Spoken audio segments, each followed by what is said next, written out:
So, um, thank you all for joining us, whether you're here present or in a back channel somewhere. My name's Sarah Hobday-North, and I'm the founder of Architect GP. We are a unique service that enables homeowners at whatever stage of the process they're at, and whether they're working with building designers or draftspeople or a builder, design and construct builder, to access architectural advice either by the hour, by the afternoon session, or by the day, including face-to-face workshops. We really believe in the power of dialogue and the power of the sketch as a design tool and as a communication tool to empower homeowners to be able to instruct their teams. We don't want architecture to be an either or situation.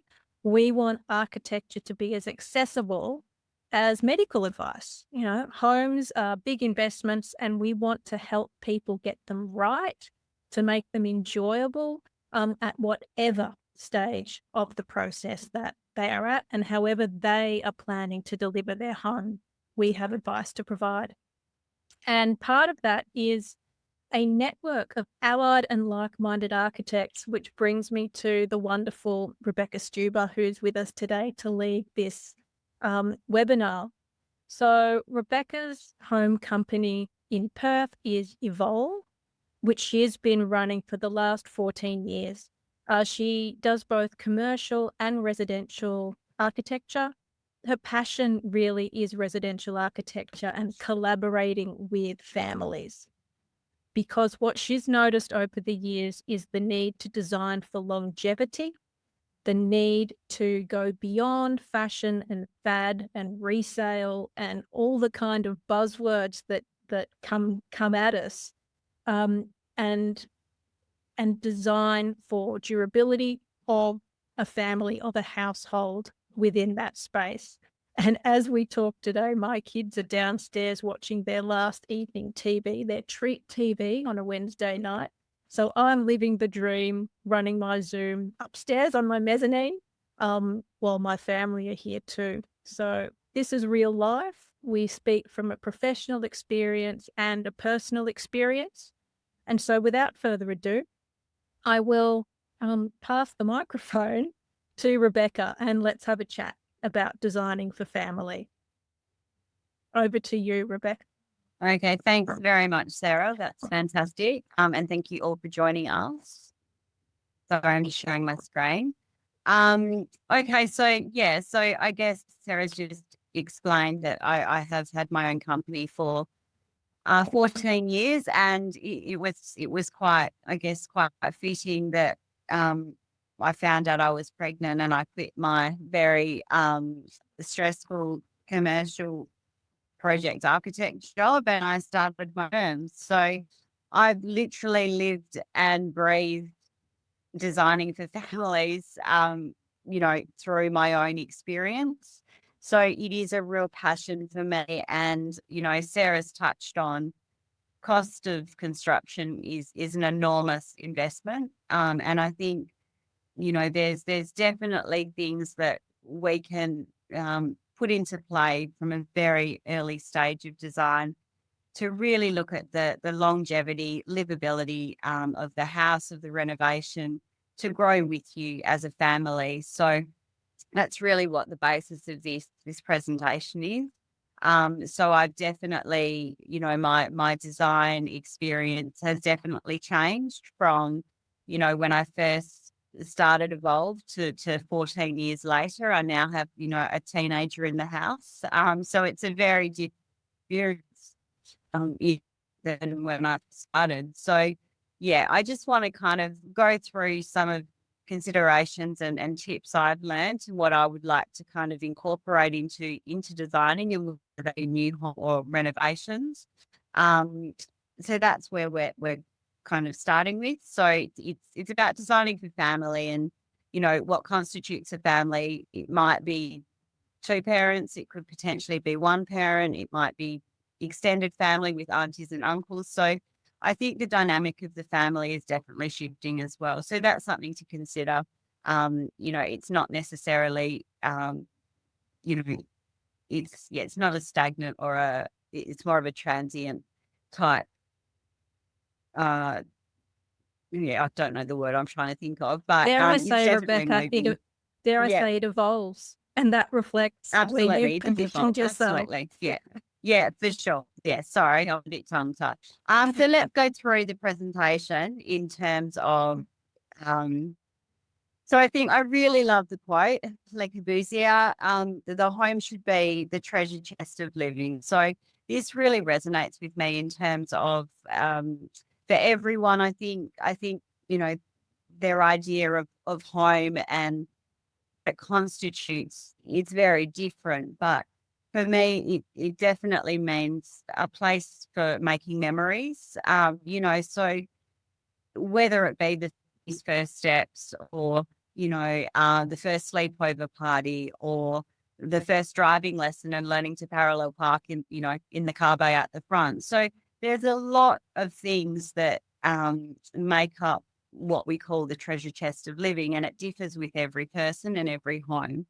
But I think it's a great quote because it does embody what a home should be. So I guess for us, it's definitely shifted, especially with COVID.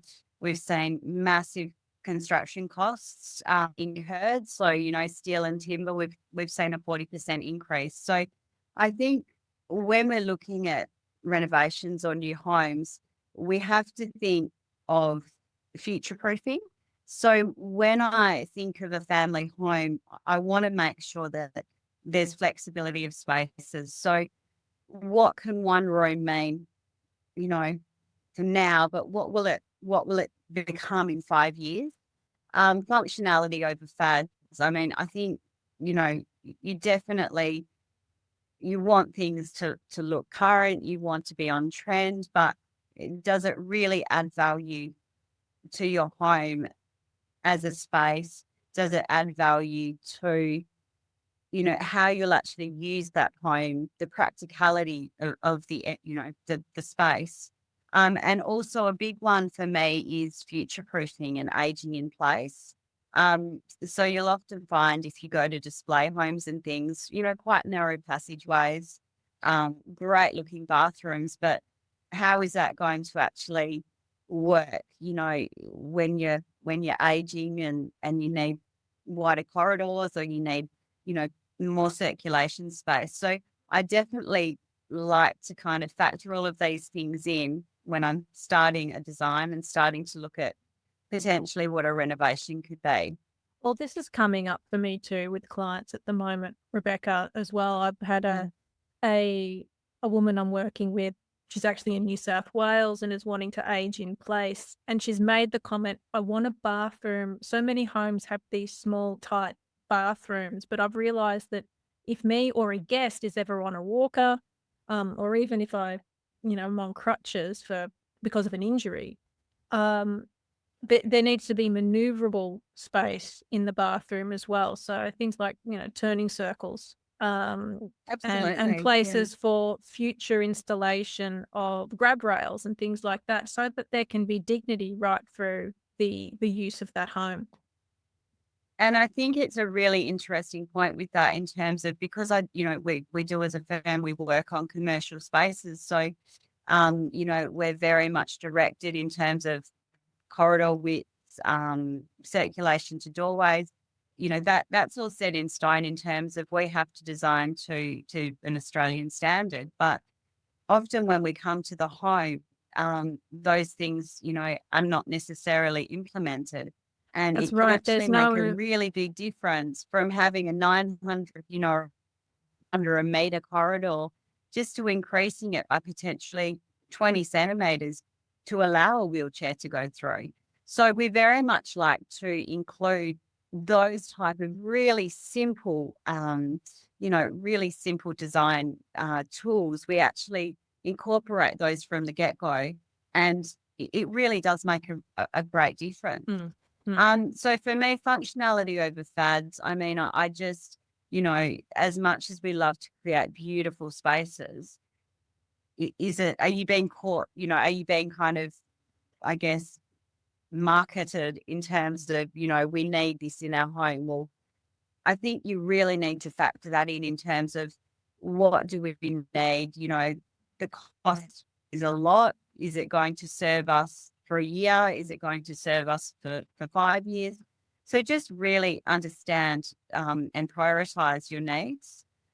And then future proofing, which is really what we've just discussed. And, like Sarah said, I mean, so many of our projects at the moment, it's really, it's trying to make really tight spaces more usable and more user friendly. So if we can actually incorporate that, even in renovations, I'm designing our renovation at the moment, and I'm definitely looking at, the wider corridors and flush thresholds. So when we say a flush threshold, it's just there's no obstacle between inside and out. So, there's no barrier. So really simple solutions, but they can have a really, big impact in years to come.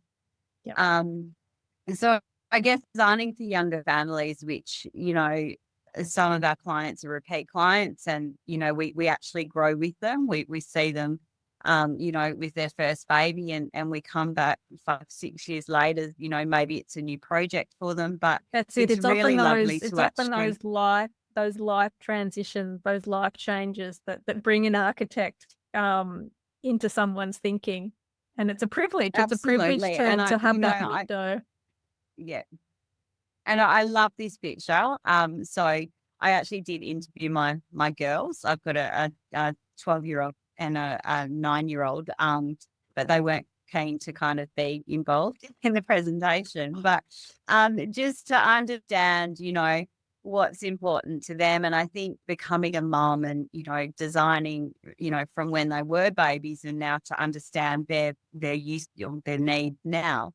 But I guess just some, top tips that I really have learned is, get your layout and your circulation right, especially for young families, whether it's the mum, the dad, mums, it doesn't matter who, but you're always juggling. You're juggling babies, you're juggling groceries and everything in between. So, one of the fundamental elements I look at is when you car, park your car, how are you actually accessing your house? You want a covered access. You want it to kind of direct straight into, amenities. So whether it's the laundry or a scullery or a kitchen, but just really concentrate on elements like layout and circulation, because they do have a really big impact. You can, use the home in terms of practicality for you. So practicality is a really big thing with young families, because you're quite overrun with a lot of stuff going on. So I think it's definitely, let's get that right. So that would probably be one of my top tips in terms of when I look at a floor plan or when I look at a renovation. It's, how we're accessing the house. Is it making sense? And what were your red lines showing there? Yeah, so basically it was just showing the journey in terms of, I don't know if you can see the floor plan, but it was we've come from the garage. showing from the garage, you covered it, a covered entry. You can go through to the laundry. There was a mudroom through here, which was great. So this is quite a big home. But we had direct access to the laundry, and that did have a drop zone mudroom. So sports equipment, things like that could be dropped off. And then it was literally straight into the scullery in the kitchen, so groceries. So it was a really practical layout in terms of it made sense. It is quite a large footprint, I guess, but in terms of the journey, it doesn't necessarily, matter how big the house footprint is. You just want that methodical journey in relation to how you will actually, be using spaces. Yeah, indeed.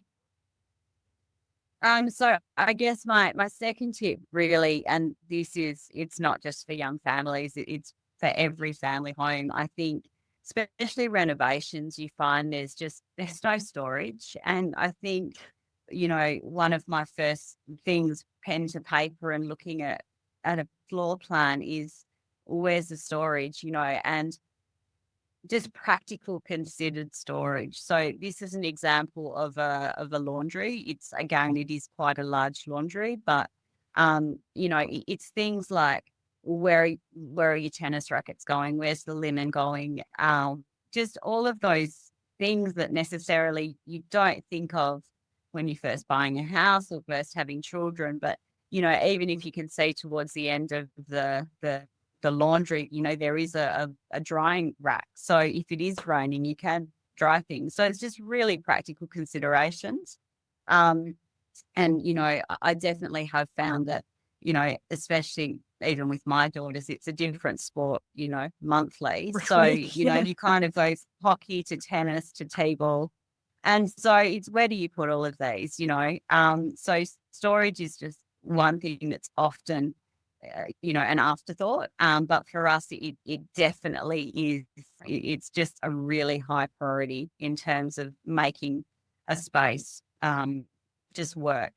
I love here that you've got the ceramic laundry trough size sink as well. That sort of gives a double use, that if someone did just need to wash their hands, you just feel like you're washing your hands in a basin rather than a trough.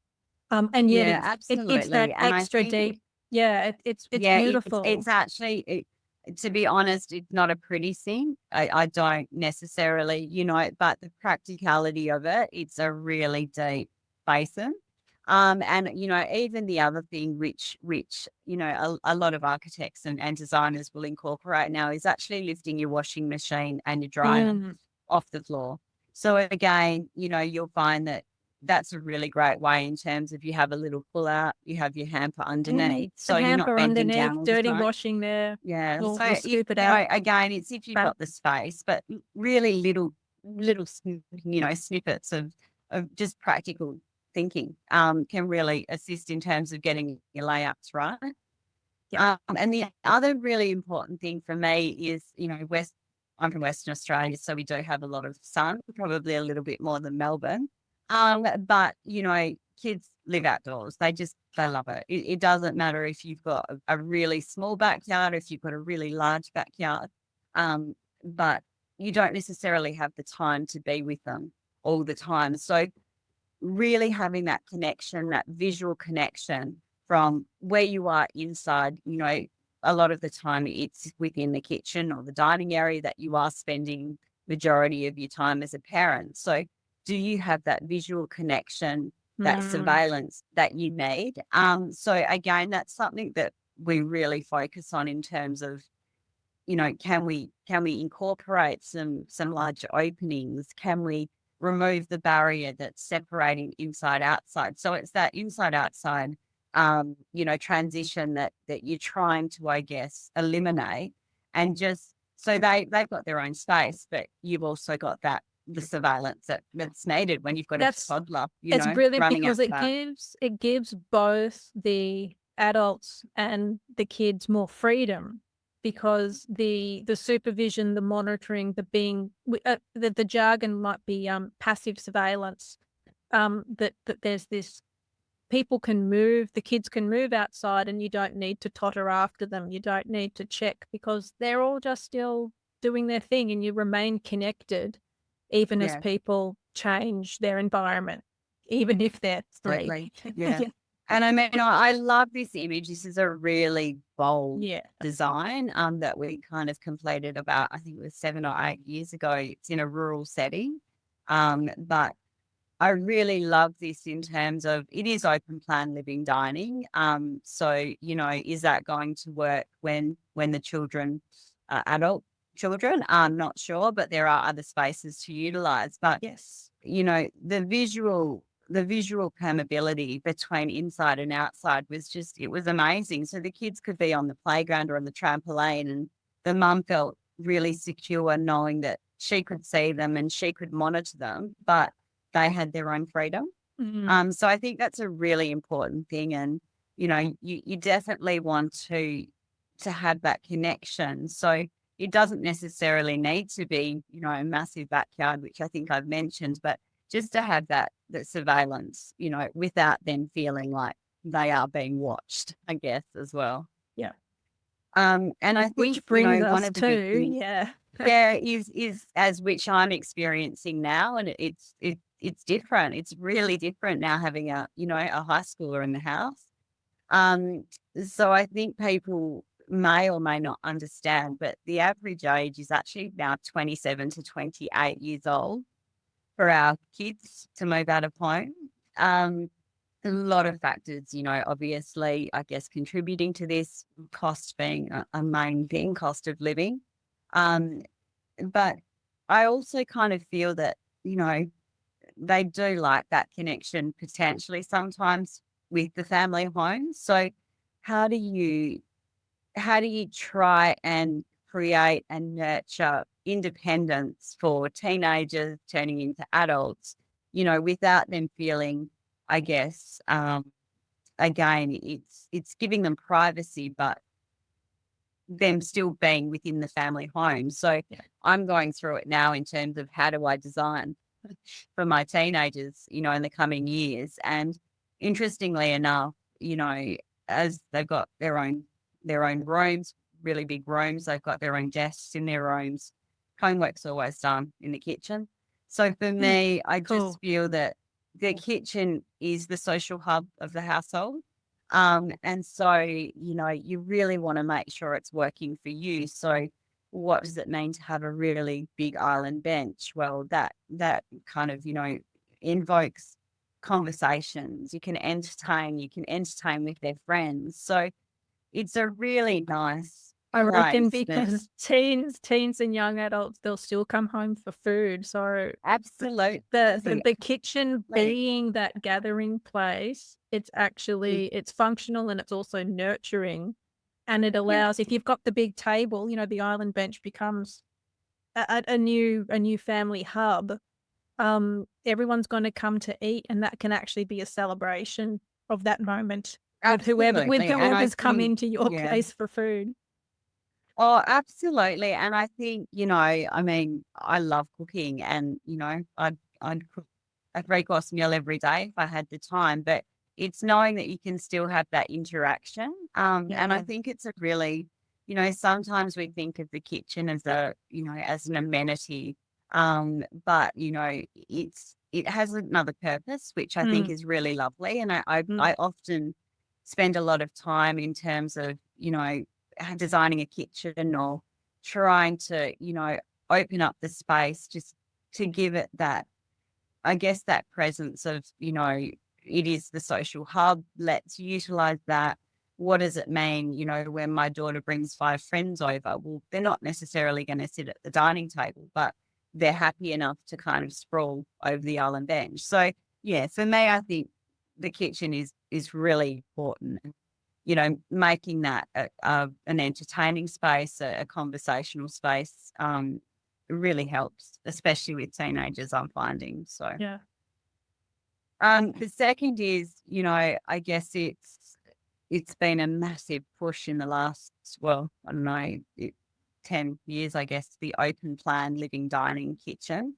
I'm in two minds of this in terms Mm. of I love it. I really love, having everyone in one place. But what happens when the teenager or the adult child does want that privacy? I mean, where Or can they you or the escape grown up to? or the parent for that matter You know wants what? to withdraw. Absolutely. Yeah. It's kind of you need to delineate. Yeah. So, again, it doesn't have to be a big space, but there needs to be private spaces or private zones for, for I guess for each age bracket, just so that they can feel like, they do have their own privacy and they're not being monitored. But yeah, so again, a flexible space, whether it's the games room, at the back that was the shed. I mean, it doesn't really matter, but it's just Mm. factoring in that they do need independence and they do need some privacy.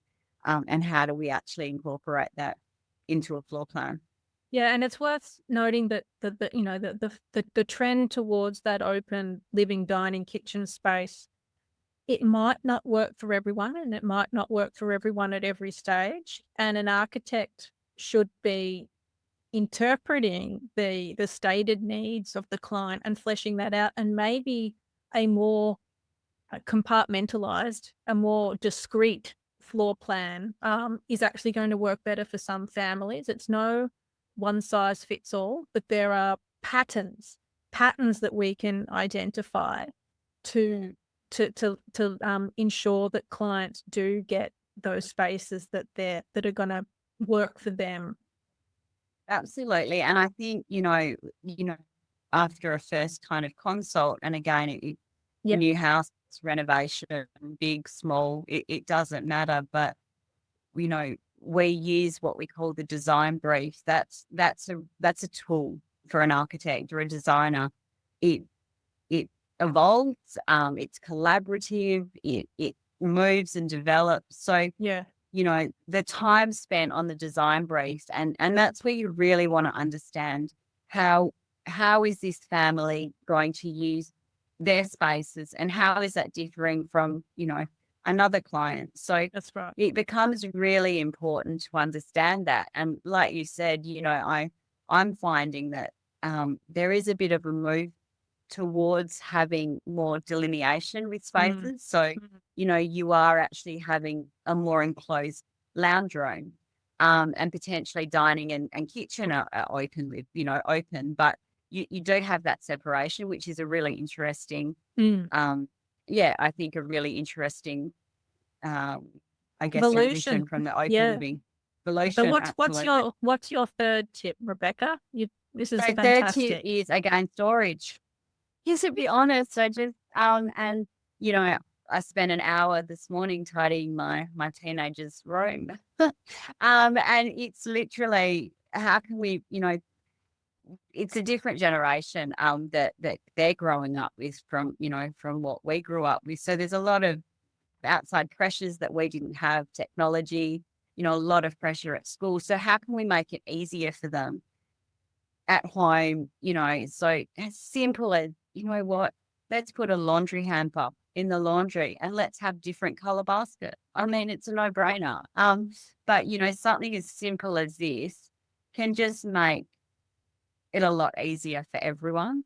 And also, I love to kind of incorporate a little desk nook if you've got the space, just within their bedroom. So, you have your built-in wardrobes, but is there a space for, a 1200 desk, just so if they need some respite, and, they do want to do some study, it's their own little sanctuary, I think. So again, storage is a really big factor. And I think that just, you say sanctuary, it's about dignity for everyone in the home too. It's that a little bit of my place within the floor plan. yeah, absolutely. Yeah. And, again, I mean, this isn't my designs. This is from Mary Lee's architecture. But it's just showing that it doesn't have to be, a really big space. It can be a really small space, but that's theirs. And, that is where they can do their private study or take a private conversation on the phone. So I think it's just giving that independence. And, houses these days aren't necessarily, they're not getting bigger in some circumstances because the cost of construction is so great. So how can we be really clever in terms of utilizing areas? So I think it's just really practical and considered solutions. And I love the laundry hamper picture because it literally, in saying that, they've put the black clothes in the white basket. I'm so glad you said that. That was they can just Photoshop that one. But it's obviously, that's a bit of a stuff up, but we'll forgive them. They got the concept. Yeah, and they got the okay. plans right. Yeah. So, and then I think another really big thing, which, it's quite I guess it's a European family model, but intergenerational living. So, it's not necessarily having one generation in a home. It's what happens if, if our grandma and granddad, live with us, what are the implications of that? So it's really interesting in terms of, a few of the clients we've seen lately, it's how can we actually bring extended families? So, I had one meeting a few weeks back, and it was literally 3 generations to live under the one house. So how are we And were going they all to design that? present? Were they all present? No, they weren't. I Okay. think that would have been quite I would have loved to have actually run that meeting. That would have been hilarious.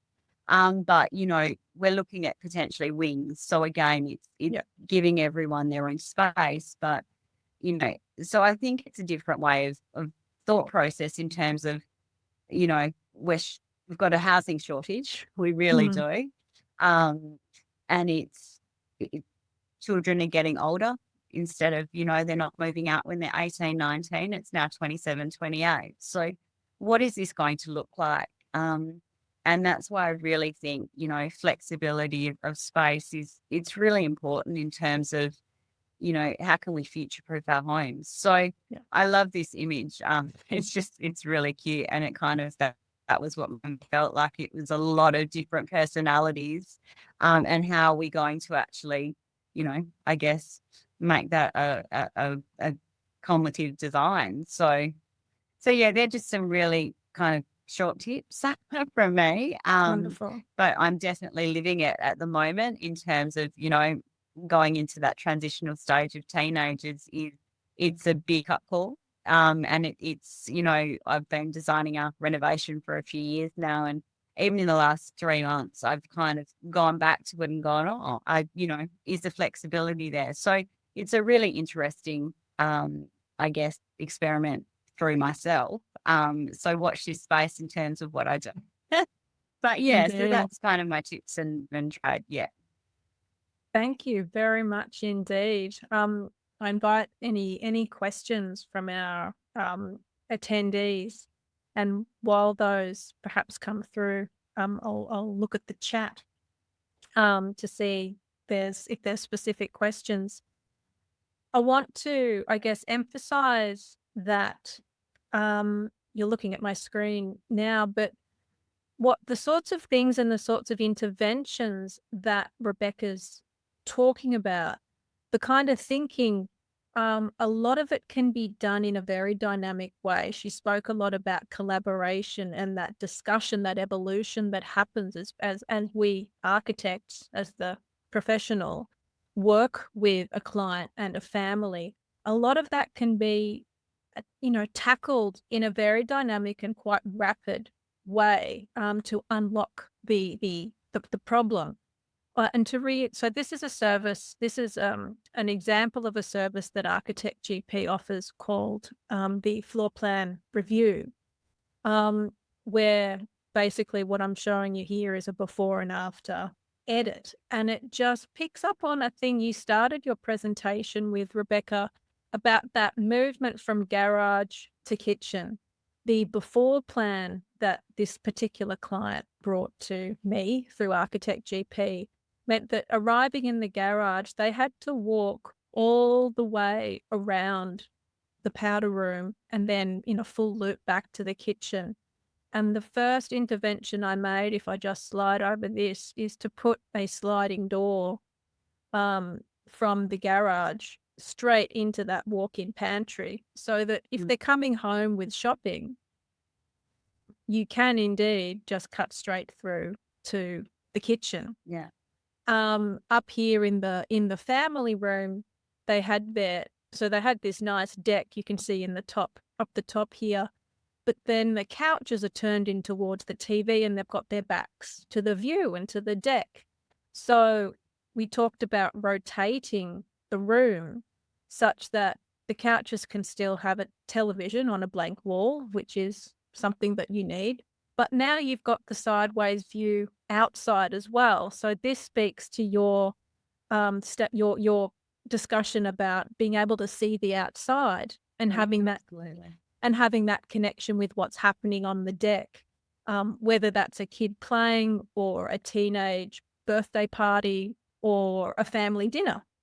So we can, by planning placements, we can really transform the way a home, on the face of it, this is the same house, the exterior will be the same, but by squidging by identifying those things within that can be twisted, that can be turned, that can be opened up, can be connected, a lot of functional change can happen by But I changing think I lines on a love this piece in of terms of, paper.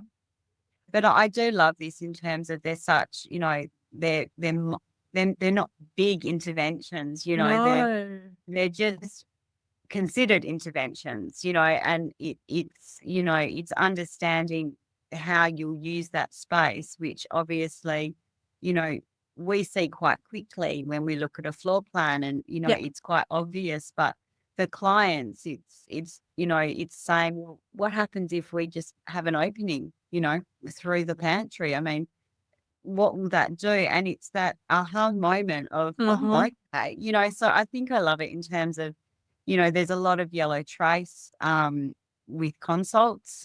So, Yeah. when we say yellow trace, it's literally just tracing paper and really quick sketches, but we can see things quite evidently, but this is a great, I guess, a great image for me because you can see the before and after, and they're really not big changes.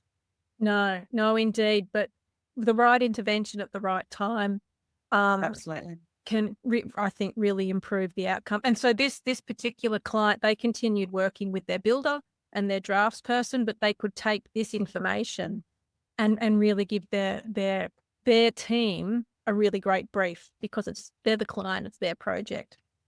Absolutely.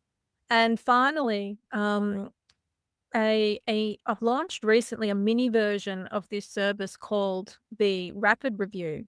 So the full that CAD level, so the computer drawn plan, of course, is more detailed, takes a bit more time, and a bit more consultation as well. That includes a full 2-hour workshop. But this new service, which I'm hoping you're seeing on the screen, the Rapid Review, is a video recording where the architect, I'm going to get in there with my pen over your existing floor plan and show those interventions. This was for a client looking at a more an extension option, I guess, rather than working within, hence the punching out in various parts of the floor plan. But here, seeing can be believing. And so this service is about really making it visible for clients where those pushes and pulls can be made at a really low price point. So this is an under $200 service, but you're getting this active markup, and you just, because as you say, we architects, we're trained to kind of read floor plan. We read space. Musicians read music, doctors understand the human body. And that's what it's all about. So Absolutely. Yeah. So that's what Architect GP, and that's how we connect. So I love showcasing our experts. Thank you so much, Rebekah, for that talk tonight, wherever we are in Australia. Saying we've got such a late the national product. It's only just past 6 over here. Oh, wonderful. So Tim Ross himself has said what a great idea of Architect GP. And so the idea is that you can come in, the client can come in and access the kind of depth of knowledge that you've demonstrated this evening and get that value injection into their process where they might just be starting out and wanting to explore, like, what even could I do? What even are my options for renovation? What would it even mean to design for my teenagers, if I was going to renovate in the next 5 years? Yeah. Yeah. And a lot of that discussion can happen through dialogue and through yellow trace, through sketching, in a really direct way. And it gives clients such clarity of direction. And that's really Architect GP's mission. And we're so glad to have you representing Western Australia for us. The Sandgropers. Do you call us the Sandgropers? No, No. it might have gone out of favour a bit, that term. Yeah, it's one I knew through my parents, actually. They studied with a a guy from WA and his nickname was Groper. Yeah, Take from that what absolutely. you Yeah. will, that he was Same from road. WA. So so that's thank you so much.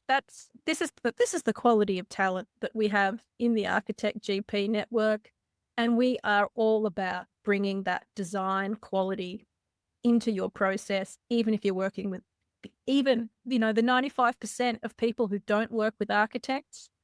They're the people who we can now bring architecture to and bring these insights into their design, which And I'm interesting, I just saw Neil just posted a question in terms of how much bigger do you think teenagers' bedrooms need to be, opposed to young children? So that's a really, I guess if you're starting afresh, you're starting with a new design.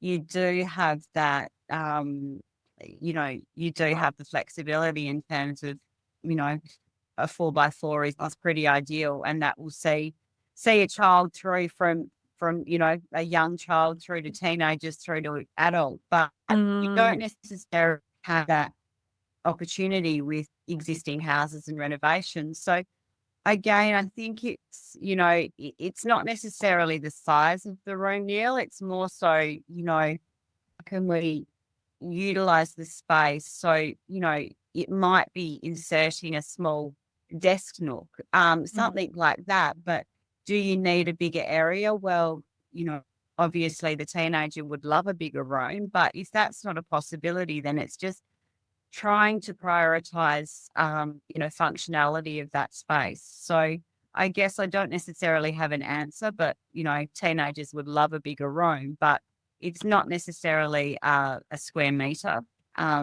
calculation for me. It's more so how their zone interacts with the remainder of the house. 100% agree. I just posted to Neil, less about size and more about amenity. You ask what is it that teen wants to and needs to be able to do in the room, and also still you as the parent, what do you want them to be doing in there? So, And I think that for me is, computer access, desks, yeah. And I think for me that is, with houses not necessarily, being as big as they were, or, the construction costs limiting, additions and extensions, it's right. If they do have, a little bit of a private space, it doesn't necessarily have to be a large bedroom, but that is where the flow-on effect can, kind of, I guess, go to the kitchen. So that then becomes an extension of their room. So it's really, it's about optimizing the space you've got, not necessarily adding square meterage to it. I agree. My one rule of thumb would be, let's not assume that every child in the house needs a queen size bed. I think, for a larger bed, considering going from a single to a king single, perhaps, it's about what's been normalized as well in our culture, I guess. Australia does have statistically still the biggest new homes in anywhere in the world. And that's, I think, not made better floor plans. It's made flabby floor plans. And we now see those extra spaces that you did mention, but they're now called theatre rooms and second studies and parents' retreats. But a lot of the time they're just collecting dust and needing to be vacuumed, and needing to be heated and cooled. So I guess what I'm challenging is for each household to consider what it is that is going to bring them the amenity. What is it? Always start with, what is it that I want to be able to do?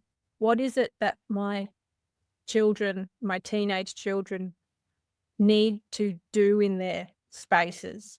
And design for the task, design for the action, and challenge assumptions that a queen bed is normal, that a 3 meters of walk-in robe is normal. Ask what is enough. Enough is a really powerful word, and it's not about depriving oneself of good things. it's about really having joy and quality in the things that you do have and doing it thoughtfully. So, yeah, Neil, thank you. You used the word holistic approach, and I think you've summarized what Rebekah and I are saying with that word. So yeah, we'd agree.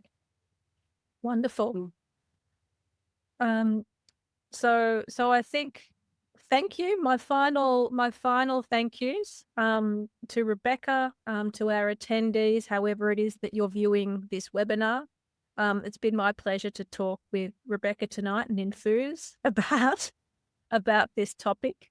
So yes, thank you for attending. And we are Architect GP. Thanks very much. Thank Thank you you. all.